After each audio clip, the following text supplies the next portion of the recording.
Assalamualaikum warahmatullahi wabarakatuh. Waalaikumsalam warahmatullahi wabarakatuh.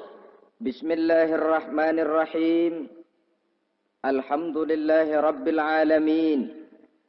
Wassalatu wassalamu ala ashrafil anbiya'i wal mursalin, imamil muttaqin, sayyidil ghurril muhajjalin, Sayyidina wa maulana Muhammadin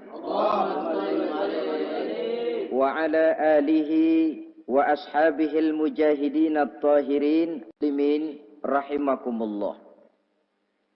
Kejadian dan keberadaan kita dalam kehidupan di dunia ini merupakan kejadian dan keberadaan yang terima jadi atau terima beres. Artinya, tidak seorang pun di antara kita yang dahulunya pernah mesen untuk punya potongan seperti yang sekarang ini, punya warna kulit seperti yang sekarang ini, punya bahasa seperti yang sekarang ini. Seluruhnya kita terima jadi. Oleh karena kita terima jadi, maka Allah tidak menilai manusia dari rupa dan potongannya, tidak juga dari harta bendanya. Bersabda Nabi kita, Innallaha la yanzuru ila suwarikum wa amwalikum walakin yanzuru ila qulubikum wa a'malikum.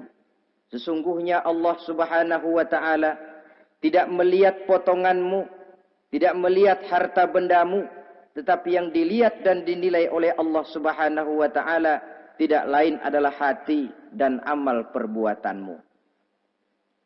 Kenapa rupanya paras yang cantik tidak dijadikan penilaian utama oleh agama? Pertama, karena yang namanya cantik adalah relatif. Tergantung siapa yang memandang. Yang menurut saya cantik, menurut saudara belum tentu cantik. Dan yang menurut saudara cantik, menurut saya mungkin jelek, enggak ketulungan.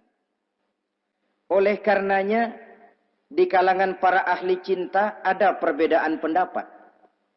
Sebenarnya cantik yang bikin orang jatuh cinta atau cinta yang menyebabkan orang jadi cantik. Dua-duanya bisa saja terjadi. Mungkin karena cantik orang lalu jatuh cinta, mungkin sudah kadong cinta biar gempor cantik juga. Tapi yang jelas cantik adalah relatif.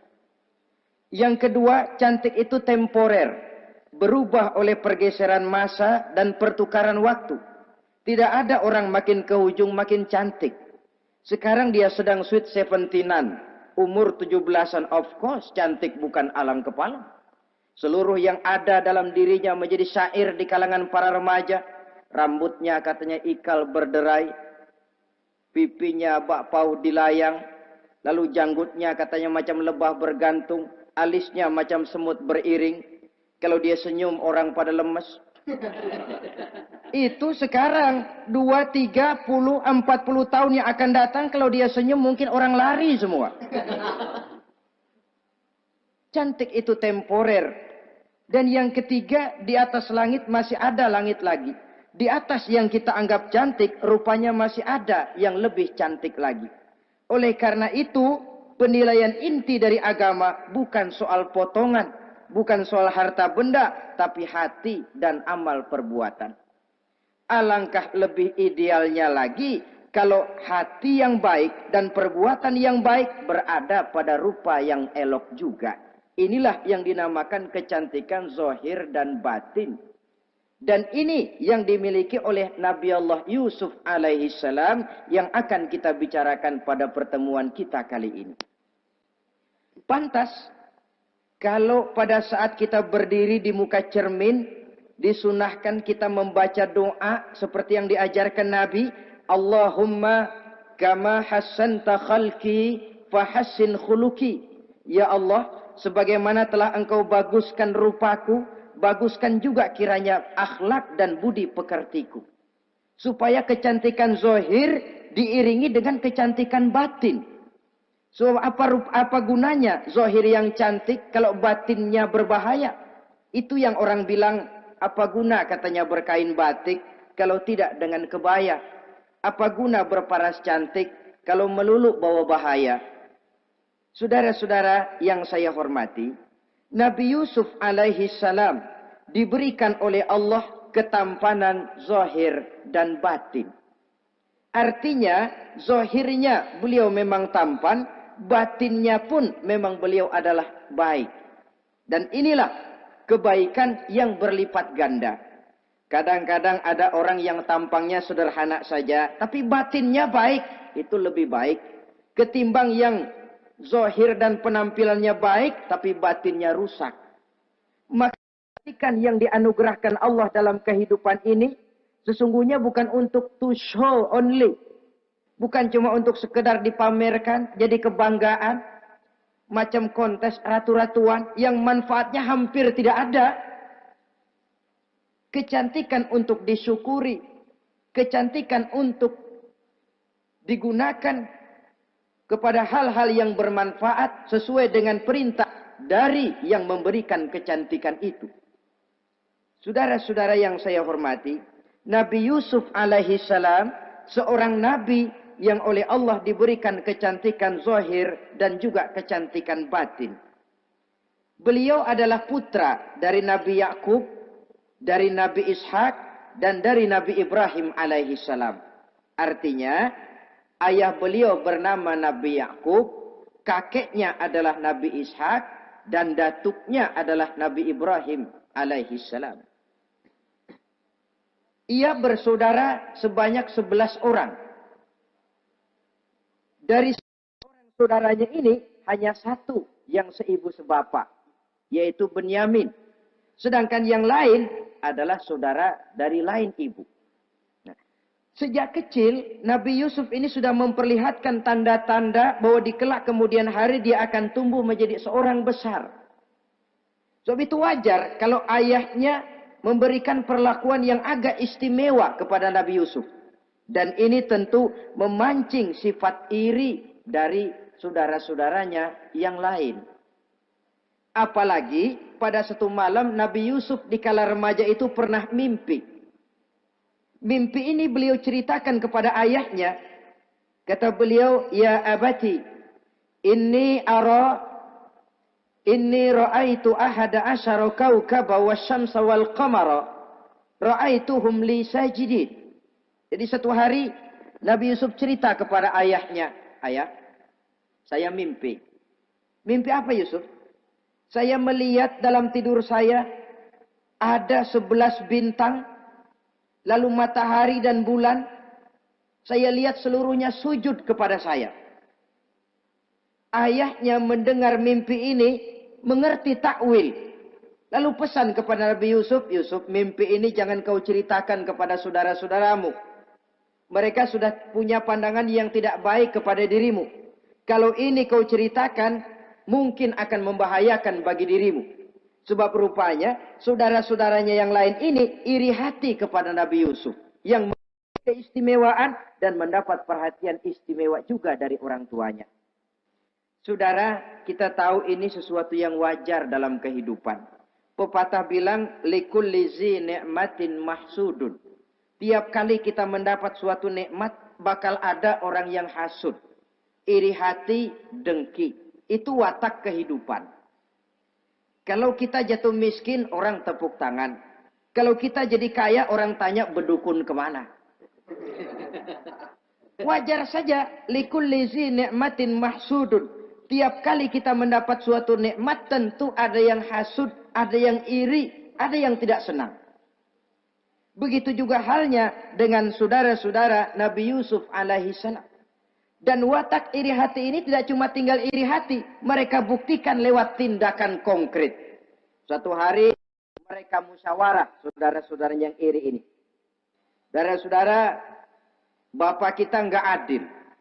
Masa Yusuf mendapat perlakuan istimewa? Wa nahnu usbah, sedangkan kita ini golongan yang lebih besar. Dari 12 orang anaknya, masa cuma satu Yusuf yang mendapat perlakuan lebih istimewa? Kita ini yang 11 dianggap angin apa? Nggak adil abah kita ini. Iya, tapi caranya bagaimana? Apa kita omelin bapak? Jangan. Habis Yusuf singkirin. Kalau Yusuf nggak ada, kan anaknya tinggal kita. Praktis perhatiannya seluruhnya akan tercurah kepada kita. Nah, saya ingatkan, bahwa hasud sering mendorong orang untuk melakukan segala macam cara. Artinya, orang itu kalau sudah dibakar sifat dengki, iri hati, dia rela melakukan apa saja. Pertama, agar nikmat yang ada pada diri orang lain hilang. Yang kedua, supaya nikmat itu pindah kepada dirinya. Andai kata tidak pindah kepada dirinya, ya hilang sajalah. Jangan orang lain yang dapat nikmat. Ini watak hasud. Ingin nikmat orang lain pindah kepada dirinya, atau hilang walaupun tidak pindah kepada dirinya, tapi yang bersangkutan tidak lagi mendapat nikmat. Untuk itu segala macam cara akan dilaksanakan. Ini dicontohkan dari usaha yang dilaksanakan oleh saudara-saudara Nabi Yusuf alaihissalam. Oke, setuju, kita singkirkan Yusuf. Tapi caranya bagaimana? Gampang. Bunuh saja. Kalau bunuh sih, rasa-rasanya tidak sampai hati membunuh Yusuf. Lalu bagaimana? Kita kucilkan saja dia. Kita asingkan dari sini, kita buang jauh-jauh, supaya dia tidak ada lagi kelihatan dalam pandangan Abah. Kalau dia sudah tidak ada dalam pandangan Abah, yang dilihat cuma kita, dan seluruh kasih sayangnya akan tercurah kepada kita semua. Nah, setujulah kalau itu. Caranya nanti kita atur belakangan. Jadi satu hari permisilah saudara-saudaranya ini kepada Nabi Yakub. Abah, kami permisi mau pergi main-main dan Yusuf akan kami ajak. Kata Nabi Yakub, saya khawatir. Nabi Yakub sudah melihat gelagat yang tidak baik. Sudah ada semacam firasat.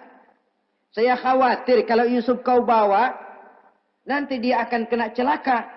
Atau dimakan oleh serigala, sedangkan kamu nanti akan lalai. Kata anak-anak yang lain, percaya dah Pak, saya akan jaga.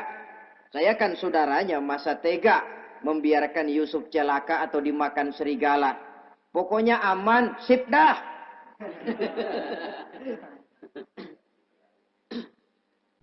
Akhirnya Nabi Yakub mengizinkan. Pergilah 12 bersaudara ini pergi bermain-main. Mula-mula berkejar-kejaran, Yusuf ikut main kejar-kejaran. Lantas buka baju, Yusuf ikut buka baju. Sampai ketika tiba di tepian sebuah sumur tua, rencana yang sudah disepakati itu dilaksanakan. Nabi Yusuf diangkat beramai-ramai, digotong, lalu dimasukkan, diceburkan ke dalam sumur mati itu. Kemudian baju Nabi Yusuf itu mereka basahi dengan darah kambing. Setelah itu mereka pun pulang menemui Nabi Yakub alaihi salam dengan rasa sedih yang dibikin-bikin. Ini penyakit hasud. Jadi kalau orang hasud kepada kita, begitu kita mendapat kesulitan, dia datang dengan air mata buaya.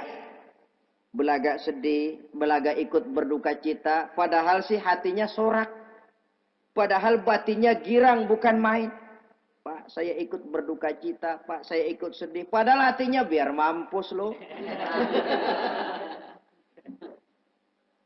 Ini yang dilakukan oleh saudara-saudara Nabi Yusuf. Mereka datang dengan air mata berurai, nangis, Abah. Ketika kami sedang main-main, Abah, kami lupa. Kami tinggalkan Yusuf sendirian. Ketika kami balik, kami cuma mendapati bajunya sudah berlumur darah. Barangkali saudara kami Yusuf dimakan oleh serigala.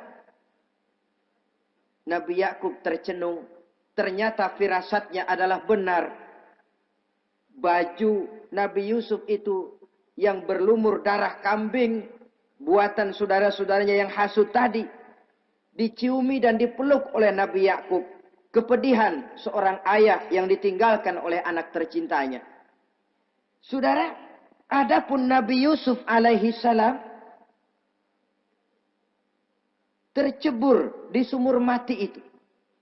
Sampai pada satu hari ada khalifah, ada kafilah niaga dari negeri Madian hendak menuju ke negeri Mesir, lewat di tempat itu.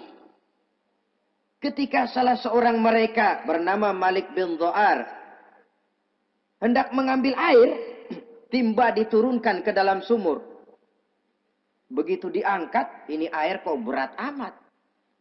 Makin diangkat, makin berat. Sampai di atas, bukan air, orang isinya. Ada orang di ember. Dia lihat rupanya sangat tampan, elok, cantik. Ini barangkali anak bangsawan ini. Parasnya begini cantik, begini tampan. Ini kalau dijual di Mesir nanti tentu harganya mahal nih. Order nih. Objek. Maka dibawalah Yusuf ini ke negeri Mesir. Setibanya di sana diperjualbelikan sebagai budak belian. Nah, nasib baik rupanya Yusuf ini ketika terjadi pelelangan dibeli oleh seorang pembesar istana, seorang menteri yang bernama Kitfir. Kitfir melihat, ini cantik anak remaja ini. Tampangnya elok, parasnya indah, kelihatannya budi pekertinya pun halus. Kita ambil saja ini, kata Kitfir kepada istrinya Zulaikha. Kita angkat dia jadi anak, siapa tahu nanti dia memberikan manfaat yang besar bagi kita. Baiklah, baiklah. Dan sejak saat itu, Yusuf dipelihara di rumah Kitfir dalam istana yang tinggal bersama istrinya Zulaikha. Menurut satu riwayat, 10 tahun lamanya Nabi Yusuf tinggal di tempat Kitfir. Dan selama 10 tahun itu, tentu terjadi perkembangan, baik jasmaninya maupun rohaninya. Dari anak-anak, ia berubah menjadi remaja, lalu meningkat ke arah dewasa. Makin matang kedewasaannya, makin tampan dan elok parasnya. Makin cantik budi pekertinya, ditempa oleh watak kenabian yang disiapkan oleh Allah Subhanahu wa Ta'ala. Sehingga tidak heran, ketampanan Nabi Yusuf ini lalu jadi buah bibir di kalangan istana. Tidak cuma anak perempuan bangsawan, tidak cuma istri para penguasa, sampai kepada kelompok orang awam selalu berandai-andai. Kalau saja, andai kata umpama saya bisa berdampingan dengan Yusuf, kalau saja. Kata-kata kalau saja ini keluar dari perempuan-perempuan yang melihat Yusuf alaihissalam. Dan yang unik, kecantikan Nabi Yusuf itu, kalau dia berdampingan dengan orang yang jelek, si jelek ini ikut sedikit cantik.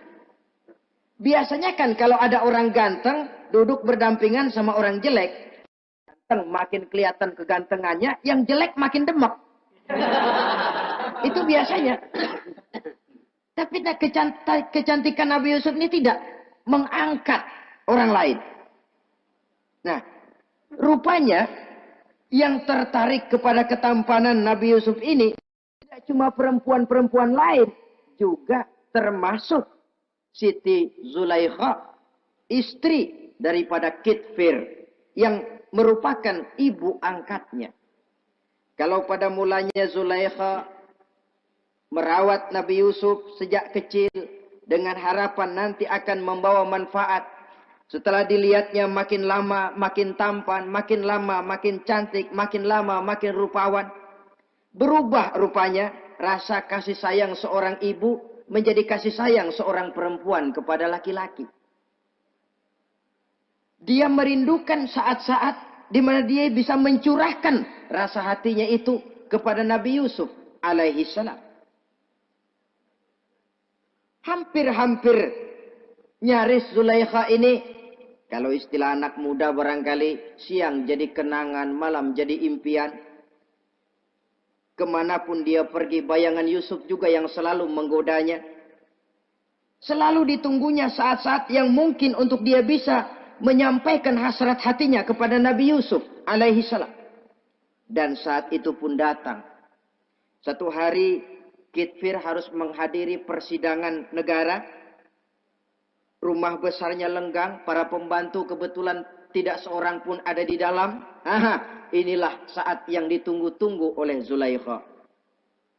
Keluarlah ia dari kamarnya dengan pakaian yang tipis sewarna dengan warna kulitnya, sehingga pakaian dalamnya nyaris tembus. dengan langkah yang diatur sedemikian rupa, memancing rangsangan, ia datang menghampiri Yusuf alaihi salam. Lalu dengan suara lemas memelas, ia pun memanggil Yusuf. Ada apa tuanku? Sini yang. Kalau bahasa kita.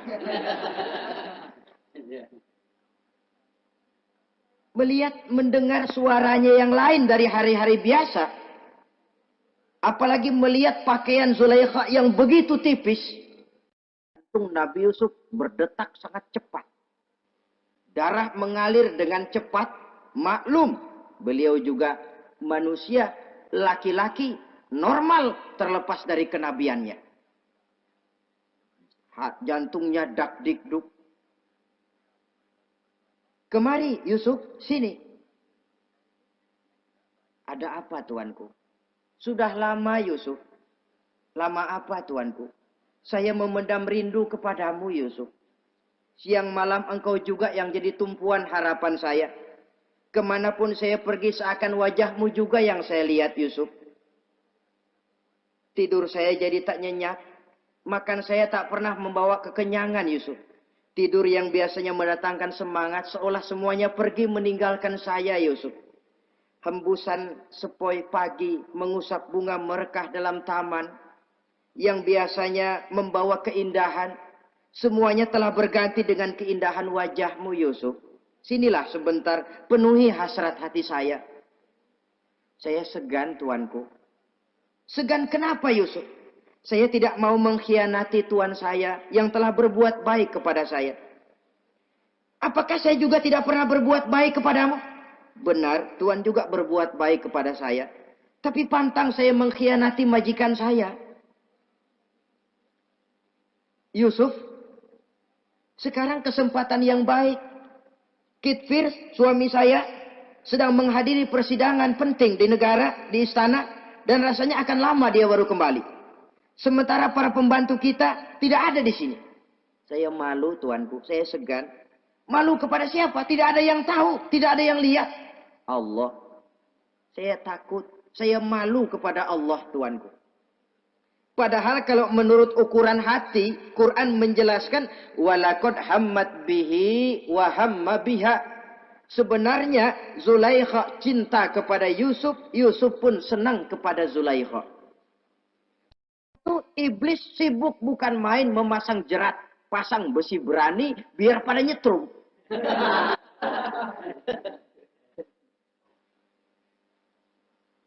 Zulaikha senang Yusuf. Yusuf sebenarnya pun secara manusiawi menyenangi Zulaikha. Walaula an ra'a burhana rabbih.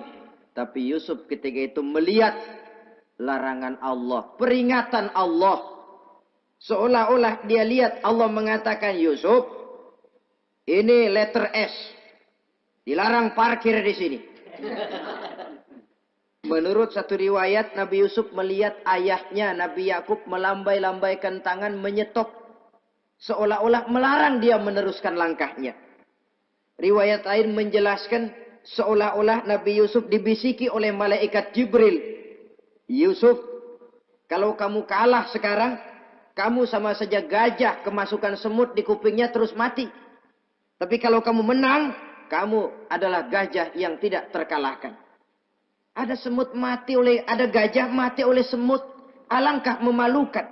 Binatang yang begitu besar jatuh hanya oleh binatang yang begitu kecil. Artinya apa? Kau akan jadi orang besar Yusuf. Apakah harus gagal dan jatuh cuma karena bujuk rayu seorang perempuan macam ini? Satu riwayat menjelaskan semacam itu. Sehingga mantap Yusuf, maaf tuanku. Saya malu kepada manusia. Saya malu kepada majikan, tapi saya lebih malu lagi kepada Allah. Saat ini majikan tidak tahu, orang seorang pun tidak ada yang lihat, tapi Allah pasti lihat. Itu yang saya malu. Ah Yusuf, jangan sok kalem. Mumpung situasi mengizinkan, mubazir nih. Zulaikha pun berangkat pergi ke tempat pembaringan, ke tempat tidur. Lalu dengan pose yang merangsang, aduhai, melambai-lambaikan tangannya, hai talak, Yusuf sini, Yusuf kemari. Nabi Yusuf dipelihara oleh Allah. Ketika Nabi Yusuf tetap menampakkan keengganannya, Zulaikha jadi berang. Ya namanya istri pembesar, ditolak oleh anak muda yang menurut penilaian dia nggak ada apa-apanya. Lu kan kecemplung di sumur, gua pungutin. Cuma sekedar segini aja nggak mau nurutin, kebangetan amat. Bukan Zulaikha kalau nggak nekat. Dia bangun dari pembaringannya, gemes, dia hampiri Yusuf. Kalau cara kita, diunyeng Yusuf itu. Dipaksa. Nabi Yusuf berlari ke arah pintu. Ditarik bajunya dari belakang oleh Zulaikha. Sobek belakang bajunya ini. Begitu baju sobek, pintu terbuka. Kitfir, suami Zulaikha datang. Orang Arab bilang yumsak mablul. Ketangkep basah. Ketangkep basah. Merah padam muka Zulaikha. Sementara Kitfir pun matanya merah. Tapi Nabi Yusuf tenang-tenang saja. Ya wong nggak salah. Tenang-tenang saja Nabi Yusuf. Bukan tenang karena pengalaman. Tenang karena memang tidak berbuat yang negatif. Kadang-kadang ada juga yang tenang tapi pengalaman. Oh, buaya itu. Kita ketahuan kepentok, ketangkep hansip, anteng aja. Itu bukan nggak salah, badak. Nabi Yusuf tenang karena memang tidak berbuat salah apapun. Nabi Yusuf tenang karena yakin dirinya benar. Sehingga mantap menghadapi kedatangan Kitfir yang sangat tiba-tiba itu. Adapun Zulaikha, ketika melihat suaminya berdiri di muka pintu, cepat-cepat dia berubah siasat. Inilah salah satu kelihayan makhluk bernama perempuan. Dia pandai bersalin rupa, dia pandai bermain minyak di atas air. Melihat suaminya datang, roman mukanya pun menjadi sedih. Air mata berurai membasahi pipi. Papa, katanya. Apa balasan bagi orang yang mau menistakan istri papa? Maksudmu apa, Zulaikha? Yusuf gile. Dia mencari kesempatan dalam kesempitan. Dia mau menodai kehormatan saya. Dia hendak memperkosa saya. Kata Nabi Yusuf, bukan saya, Tuan. Saya enggak. Yang benar Yusuf, enggak.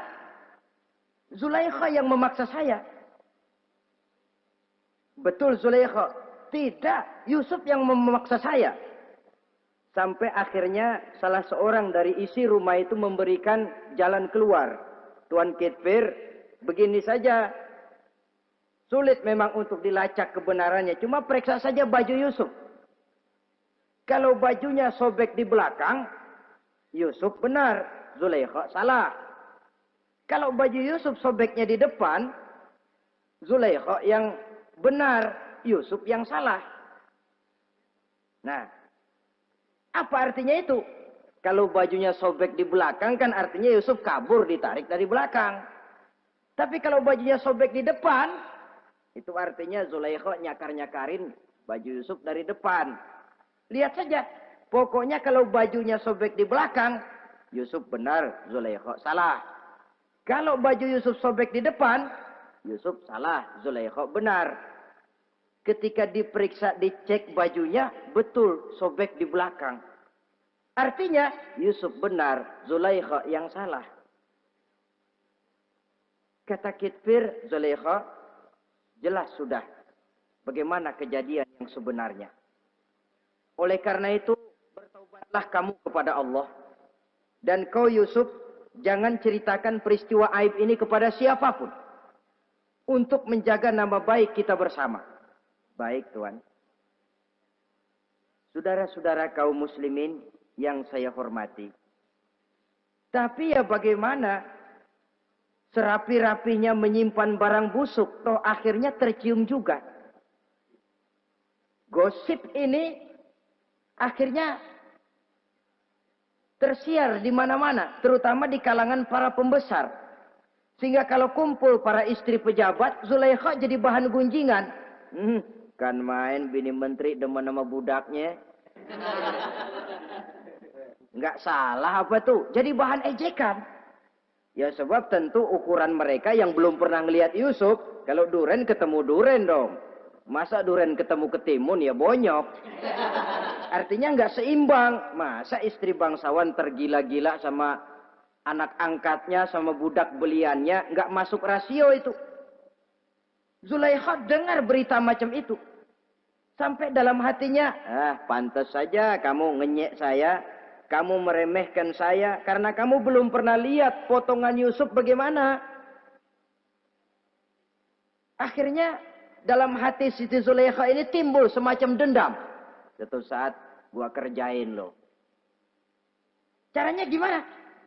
Satu hari para istri bangsawan ini diundang ke tempat Siti Zulaikha. Duduk di satu ruangan luas. Setelah duduk dihidangkan makanan. Makanannya aneh. Cuma buah sama pisau.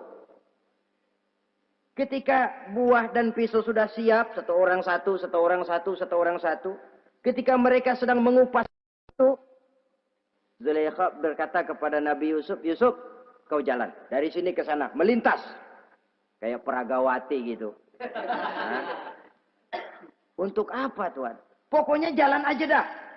Nabi Yusuf jalan. Sejak beliau melangkah ke ruangan itu, semua mata perempuan-perempuan bangsawan yang lagi ngupas buah, semuanya tertuju kepada Yusuf. Ada yang matanya emang buluk, makin buluk. Ada yang ngeliatin campur mulutnya menganga. Apa kata mereka? Falamma ra'ainahu akbarnahu wa qatta'na aydiyahunna wa qulna hasya lillah ma hadza bashar in hadza illa malakun karim. Falamma ra'ainahu, ketika perempuan-perempuan itu melihat Yusuf, akbarnahu, mereka agungkan Yusuf. Wa qulna hasya lillah, mereka bilang, ini sih bukan orang nih. Ini malaikat nih.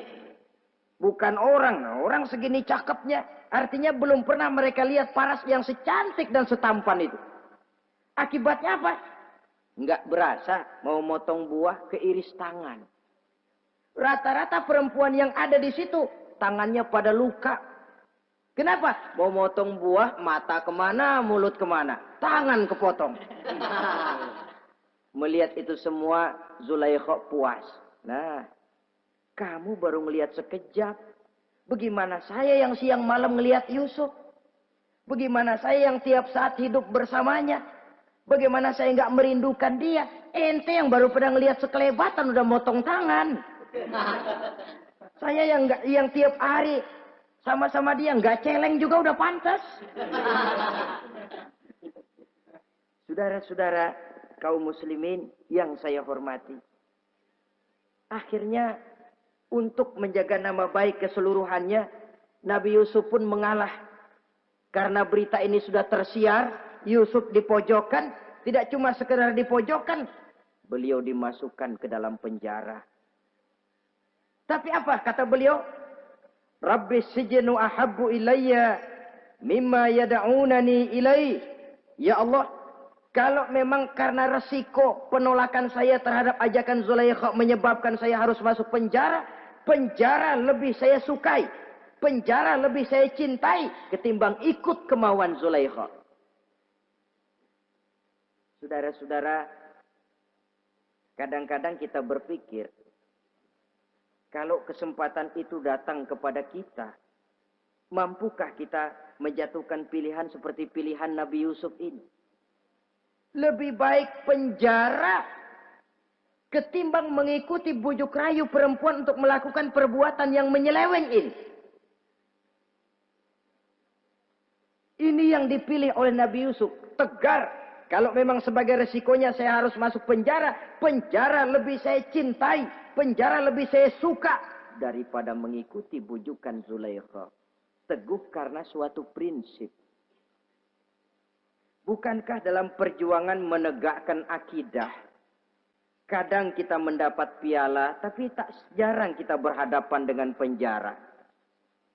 Kadang kita disanjung, kadang kita dicaci. Itu romantika perjalanan dari yang namanya perjuangan. Tapi pilihan harus ada. Ketimbang ikut bujuk rayu perempuan yang mengajak melakukan perbuatan serong, penjara lebih saya cintai. Sudah pada saat hendak diajak tidak ada yang melihat, beliau menolak. Akibat penolakannya pun masuk penjara, tapi penjara lebih menyenangkan hatinya. Ketimbang hidup merdeka, tapi jiwa terpenjara.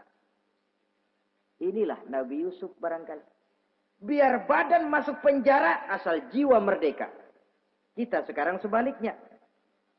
Jiwa terpenjara tidak jadi soal, asal badan merdeka. Maka jiwa kita sering dijajah. Entah dijajah harta, entah dijajah pangkat dan jabatan, entah dijajah iblis. Jiwa kita yang terpenjara. Sementara badan kita merdeka. Nabi Yusuf tidak. Biarlah badan dipenjara. Asal jiwa merdeka untuk menegakkan sesuatu yang hak. Saudara-saudara yang saya hormati. Adapun di dalam penjara itu, Nabi Yusuf satu sel dengan 2 orang bekas pelayan istana yang dituduh menaruh racun ke dalam hidangan yang hendak disajikan kepada raja. Yang satu tukang ngatur minuman, yang satu tukang ngatur makanan untuk raja. Siapa yang naruh racun nggak jelas, tapi dua-duanya ditahan. Nah, sampai satu malam teman satu sel ini dua-duanya ngobrol kepada Nabi Yusuf.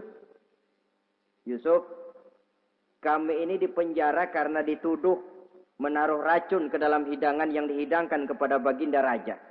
Siapa yang salah, kami sendiri tidak tahu. Saya enggak ngerasa naruh racun, kata yang tukang ngatur minum. Saya juga enggak, kata yang tukang ngatur makan. Sampai satu malam, mimpi. Mimpi itu diceritakan kepada Nabi Yusuf. Kata yang tukang ngatur minuman, Yusuf, saya mimpi. Saya memeras anggur, lalu menghidangkannya kepada baginda raja. Apa arti mimpi saya? Kata yang tukang hidangin makanan, kalau saya Yusuf, saya ngimpi menjunjung roti di atas kepala saya, itu roti dipatokin burung. Apa arti mimpi saya? Saudara-saudara, Nabi Yusuf tersenyum. Adapun kamu yang mimpi memerah anggur, kamu akan keluar dari penjara bebas dan akan kerja lagi di istana. Adapun kamu yang mimpi menjunjung roti dipatokin burung, kamu akan dihukum mati, disalib dan kepalamu akan dipatokin oleh burung. Ini tukang roti ngotot, bisa aja lu ah. Ya lempengan apes ramalannya. Ya bukan soal bisa nggak bisa, lihat aja kenyataannya. Cuma kepada kamu yang tukang ngatur minuman, saya pesan kalau nanti kamu bebas kembali di istana raja, tolong ceritakan ihwal saya kepada baginda raja ini. Saya mendekam di penjara ini tanpa berbuat salah apapun. Baik, insya Allah Yusuf. Dan ketika persidangan memutuskan seperti tepat yang diramalkan Nabi Yusuf. Si tukang menghidangkan makanan dihukum mati, si tukang menghidangkan minuman kembali kerja di istana. Tapi begitu kerja, dia lupa sama pesan Nabi Yusuf. Itu biasanya watak orang memang begitu. Kalau dalam keadaan kepepet, macam-macam janjinya. Begitu keadaannya longgar, lupa sama janjinya. Sehingga ada pepatah katanya, nolongin anjing kejepit. Waktu kejepit, kaing-kaing minta ditolongin. Begitu udah rapi ditolongin, yang nolongin bisa digigit.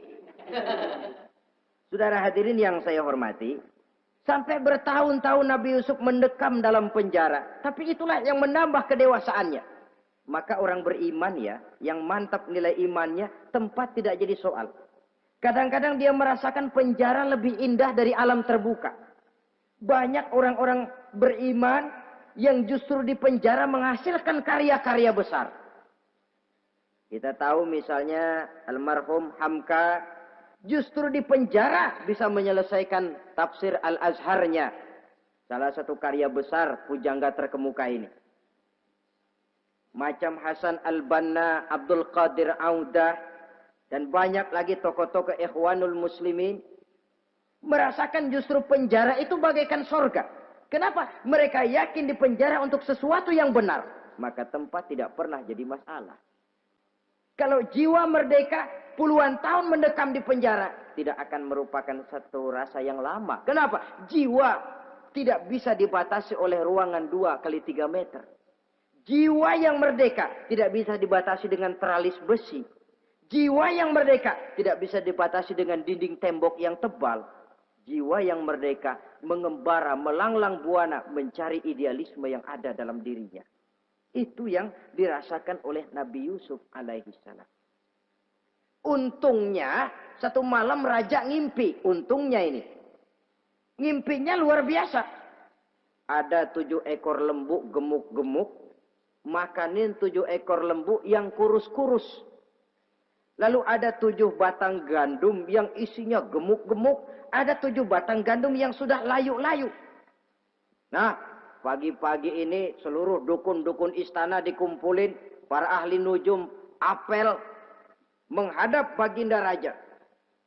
Nujum, dukun, ada apa Tuan Raja? Tadi malam saya ngimpi. Ada 7 ekor lembu gemuk-gemuk memakan 7 ekor lembu yang kurus-kurus. Coba takwilkan apa arti mimpi saya itu. Dukun kata, baru tumben nih. Aku dengar mimpi begini. Kata Nujum ditanya Nujum godek. Ah, Tuan Raja itu mah kembang tidur aja kali ah.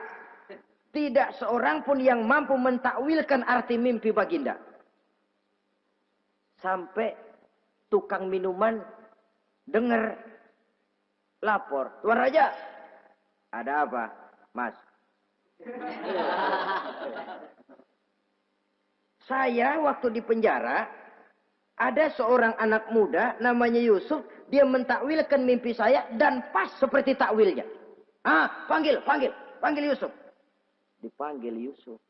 Dibukain pintu penjara, masuk tukang anggur, tukang minuman ini. Yusuf, ente, iya. Kemana aja? Itu dia Yusuf, kelupaan. Iya, kalau kelupaan sehari 2 hari barangkali bisa ditolerir. Kelupaan bisa tahunan. Cuma begitu dengar ada mimpi, pikir tukang minuman. Ah, kali aja ini Yusuf bisa takwilkan, kan jasa saya nemuin Raja sama Yusuf kan. Komisi lumayan. Begini Yusuf, baginda raja mimpi begini-begini. Barangkali kau bisa takwilkan, kau dipanggil menghadap Tuan Raja. Berangkatlah Yusuf menghadap Tuan Raja. Sesampainya di sana, mohon maaf Tuan Raja. Menurut takwil saya, arti mimpi Tuan Raja itu akan datang satu masa di mana 7 tahun lamanya negara ini subur, makmur, aman, tentram, gemah, repah, loh jenawi, toto tentrem kertora harjo. Tapi akan datang setelah itu 7 tahun lamanya di mana musim kemarau membahana, tanah menjadi kering, gagal, rakyat diancam kelaparan. Dan kita harus siap-siap untuk itu. Itu takwil mimpi Tuhan. Caranya bagaimana Yusuf mengatasi krisis kelaparan ini? Ya kita bikinlah gudang-gudang untuk menyimpan makanan. Kalau lagi panen jangan mumpung. Ingat pada suatu saat kita akan paceklik. Sehingga kata orang-orang tua dulu, kalau lagi sehat, ingat dong bakalan sakit. Kalau lagi kaya, ingat dong bakalan miskin. Semuanya itu milik daripada kehidupan. Tidak ada orang yang ketawa terus dalam hidup. Tidak ada orang yang nangis terus. Semuanya silih berganti, datang pergi, patah tumbuh, hilang berganti. Dunia hari ini bikin kita ketawa, besok dia buat kita menangis. Hari ini dibuatnya kita senyum, besok dibuatnya kita berurai air mata. Hari ini dijadikannya kita kaya, besok dijadikannya kita kere. Pantas kalau orang bilang, wamal hayatud dunya, Allah mengatakan wamal hayatud dunya illa lahun wa la'ib. Hidup dunia ini cuma sandiwara. Tiap kita sekarang sedang memegang peranan. Ketika memegang peranan, ya jadi orang kaya peranan, jadi kiai peranan, jadi jenderal peranan. Sama saja dengan wayang golek. Gatot Kaca yang bertulang kawat berotot baja, punya ajian beraja musti, gagah perkasa, bisa terbang di angkasa. Hebat, perkasa Gatot Kaca. Kapan? Waktu dipegang dalang. Betul apa benar? Gagahnya Gatot Kaca, sakti mandragunanya sang Gatot Kaca. Kapan itu? Waktu dipegang dalang. Begitu peranannya selesai, sama dalang dimasukin ke kotak, diem aja Gatot Kaca. Terbang kek? Enggak, diem aja.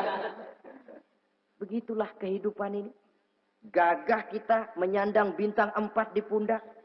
Gagah kita membawa harta yang banyak. Gagah kita membawa jabatan ini dan itu. Waktu oleh sang sutradara dimasukkan ke dalam lubang yang luasnya tidak lebih 1 kali 2 meter. Enggak bekutik. Enggak ada yang lawan. Jenderal yang berbintang 4 dilonjorin, dia yang lihat anteng aja. Habis peranan sudah sampai di situ. So, itu wajar. Kata Nabi Yusuf, kalau lagi panen, ingat pada suatu saat kita akan paceklik. Jangan giliran panen, panen besar. Di daerah-daerah kita lihat, sudah panen pesta pora. Bukan bersyukur kepada Allah. Tapi kegembiraan itu diwujudkan dalam bentuk lain. Tontonan yang membuat lupa diri, bermabuk-mabukan. Sehingga kadang-kadang kalau di daerah itu katanya kalau musim panen, musim kawin. Musim paceklik, musim cerai. Saudara-saudara kaum muslimin yang saya hormati.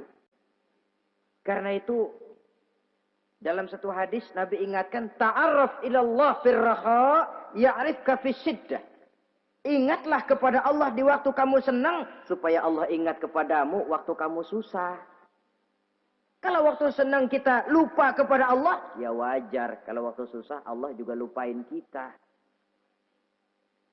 Dalam terjemahannya dengan kehidupan beragama, وَمَنْ أَعْرَضَ عَنْ ذِكْرِي فَإِنَّ لَهُ مَعِيشَةً ضَنْكَ وَنَحْشُرُهُ يَوْمَ الْقِيَامَةِ أَعْمَى. Siapa yang berpaling daripada peringatanku, kata Allah, aku akan berikan dia penghidupan dan kehidupan yang sempit. Sempit itu apa lalu tidak punya duit? Punya duit. Apa tidak punya harta? Banyak harta. Tapi banyaknya harta, tumpukan duit tidak membuat hatinya makin luas. Tidak membuat hidupnya makin lapang. Sempit, sempit, dan sempit. Itu azab. Yang paling celaka. Wa nahsyuruhu yaumal qiyamati a'ma. Di akhirat kami kumpulkan dia bersama orang-orang buta. Allahu Akbar. Di padang mahsyar, dikala orang sibuk, pusing dengan urusan masing-masing. Buta lagi. Yang enggak buta aja pusing. Mereka teriak-teriak. Qala rabbi lima hasyartani a'ma wa qad kuntu basira. Ya Allah, kenapa kami buta? Padahal waktu di dunia kami melihat. Allah jawabnya enak aja. Kadzalika atatska ayatuna fanasitaha. Wa kadzalikal yauma tunsa. Rasain deh lo. Dulu waktu di dunia datang peringatanku. Pada belaga pilon, kamu lupakan, sekarang juga pantas kamu dilupakan. Waktu susah kamu lupa, waktu senang kamu lupa Allah. Waktu susah juga pantas kamu dilupakan Allah. Waktu di dunia kau berpaling dari peringatan Allah. Kalau sekarang Allah berpaling kepadamu juga adil. Walaupun kalau Allah mau tidak berpaling juga adil. Sebab Allah itu mutlak. Tidak ada yang membatasi apa yang dimaui oleh Allah. Saudara-saudara kaum muslimin, itu pesan Nabi Yusuf. Bikin gudang yang besar, simpan bahan makanan untuk persediaan musim kemarau. Kalau begitu sekalian aja deh Yusuf. Sekalian bagaimana Tuan Raja? Kau saya angkat jadi menteri urusan makanan dan urusan kemakmuran. Tuan Raja, apa enggak terburu-buru? Kau bisa mentakwilkan mimpi saya, bahkan kau bisa mencari jalan keluar. Ini sudah sesuatu yang menguntungkan Yusuf. Mencari jalan keluar ini pemikiran yang menteri saya belum bisa berpikir kayak kamu. Sudah, kau pegang jabatan ini. Nabi Yusuf tidak minta, diberikan. Dan memang ada pesan, jangan memberikan jabatan kepada orang yang meminta. Tuh, kalau orang sudah minta, tentu ada pamrih dan ada tendensi. Jangan memberikan jabatan kepada orang yang banyak ngeluarin duit untuk mencapai jabatan itu. Sebab apa? Kalau orang mendapat satu jabatan karena banyak ngeluarin duit, maka pekerjaan pertama yang akan dilakukan setelah mencapai jabatan itu ialah dia akan berpikir bagaimana caranya biar modal gua pulang. Orang jadi gubernur, jadi menteri karena banyak ngeluarin duit. Belum dia sempat kerja buat kepentingan rakyatnya. Dia lebih dulu akan berpikir bagaimana duit yang saya keluarin supaya pulang. Sisanya kalau ada, barulah untuk kepentingan rakyat. Itu pun kalau keburu. Saudara-saudara yang saya hormati, Nabi Yusuf tidak pernah minta jabatan. Raja memberikan jabatan itu. Dan tepat seperti takwil beliau, musim kemarau datang, rakyat dilanda kelaparan, lalu berbondong-bondong ke istana mencari bahan makanan. Yusuf langsung mendrop bahan makanan ini. Alhasil saudara-saudara, bahaya kelaparan ini sampai juga ke daerah tempat di mana Nabi Yakub tinggal. Lalu beliau utus anak-anaknya. Saya dengar di negeri Mesir ada seorang menteri muda yang tampan dan baik hati. Pergilah kau ke sana dan mintalah makanan darinya. Berangkatlah mereka ini. Saudara-saudara, Nabi Yusuf lihat, ini saudara-saudara saya ini yang dulu nyeburin saya ke sungai. Sekarang pada antri minta jatah makanan. Kalau kita lagi di atas ngelihat orang di bawah kan enak. Yang bawah kelagepan. Kayak orang sedang berkuasa, namanya lagi berkuasa, ngomong apa juga benar. Orang kalau lagi berkuasa, kentut bagus masih. Tapi kalau sudah jatuh, jangankan apalagi buang angin, batuk aja diomelin. Miskin batuk melulu lah. Di atas itu, posisi di atas gampang buat mob. Andai kata Nabi Yusuf waktu itu mau menteror, membalas saudara-saudaranya, kesempatan emas. Tapi memang hatinya, hati yang mulia. Jiwanya jiwa yang besar. Diberinya saudara-saudaranya itu makanan. Tapi dia tidak memperkenalkan diri dan saudaranya pun tidak mengenali kalau itu Yusuf. Kalau kita kan yang enak. Ingat nggak dulu? Saya diceburin ke sumur. Sekarang gantian ya. Ayo baris lo, gue ceburin atu-atu. Nabi Yusuf tidak. Diberinya saudaranya makanan. Lalu pesan. Lain kali kalau kemari lagi mau mengambil makanan. Saudaramu yang namanya Benyamin bawa ke sini. Tanpa dia saya nggak mau ngasih makanan lagi. Ya sudah. Pulang saudara-saudaranya ini. Lapor kepada Nabi Yakub. Abah. Itu menteri pesan kalau kamu mau ngambil makanan lagi Benyamin harus dibawa. Kalau nggak dibawa kami nggak akan dikasih makanan. Nabi Yakub curiga lagi. Dulu Yusuf hilang. Sekarang nih Benyamin ini saudara sekandung Nabi Yusuf. Kalau yang lain satu bapak lain ibu. Tapi dengan Benyamin ini satu ibu satu bapak. Ini Benyamin mau digituin lagi. Bagaimana? Pokoknya Pak yang dulu-dulu kami udah tobat dah. Sekarang mah bener-bener banget dah nih. Biasanya sekali lancung ke ujian itu. Seumur hidup orang nggak percaya. Sampai akhirnya Benyamin pun dibawa ke sana. Saudara-saudara yang saya hormati, terjadilah pertemuan Yusuf dengan Benyamin. Dan akhirnya, saudara-saudaranya ini dijelaskan siapa menteri itu sebenarnya. Diminta menjemput Nabi Yakub. Bertemulah Nabi Yusuf dengan ayahnya Nabi Yakub alaihissalam. Adapun Kitfir sudah lama meninggal. Zulaikha pun sudah menjadi janda. Namun dalam jandanya, dia tetap merindukan Yusuf siang dan malam. Didambakannya kapan saat pertemuan akan terjadi. Sampai ketika satu hari didengarnya, Yusuf akan meninjau satu daerah, dia sudah diri paling depan. Ketika Yusuf lewat, dia nyindir dengan katanya, Maha suci Allah yang memuliakan orang yang takwa dan menghinakan orang yang berdosa. Merasa ada sindiran, Yusuf nengok. Zulaikha kan? Iya Yusuf. Kitfir bagaimana? Sudah meninggal. Lalu keperluanmu apa sekarang? Saya cuma memerlukan engkau Yusuf. Saudara-saudara, Nabi Yusuf akhirnya kawin dengan Zulaikha yang cantik, menawan. Dan rupanya setelah kawin itulah Nabi Yusuf baru tahu bahwa Kitfir ternyata tidak bisa berfungsi sebagai suami. Dengan kata lain, puluhan tahun Zulaikha kawin dengan Kitfir tetap perawan. Utuh, awet. Rupanya Kitfir liwat terus dan numpang liwat, nggak pernah mampir. Dan sejak saat itu berbahagialah Nabi Yusuf dengan Siti Zulaikha. Kita ambil hikmah dari riwayat singkat ini. Pertama, kecantikan zohir lebih penting, kecantikan batin lebih penting dari kecantikan zohir. Alangkah lebih baik lagi kalau kecantikan zohir itu berpadu dengan kecantikan batin. Karena dalam pandangan Islam, Allah tidak menilai manusia dari rupa dan harta, tetapi dari hati dan amal perbuatan. Yang kedua, bahwa ujian dan cobaan yang diterima Nabi Yusuf, tetapi dihadapi dengan ketabahan, pada akhirnya menghasilkan kebahagiaan. Kebahagiaan dunia dan kebahagiaan akhirat. Inilah saja pertemuan yang singkat ini. Mudah-mudahan ada manfaatnya. Terima kasih atas segala perhatian. Mohon maaf.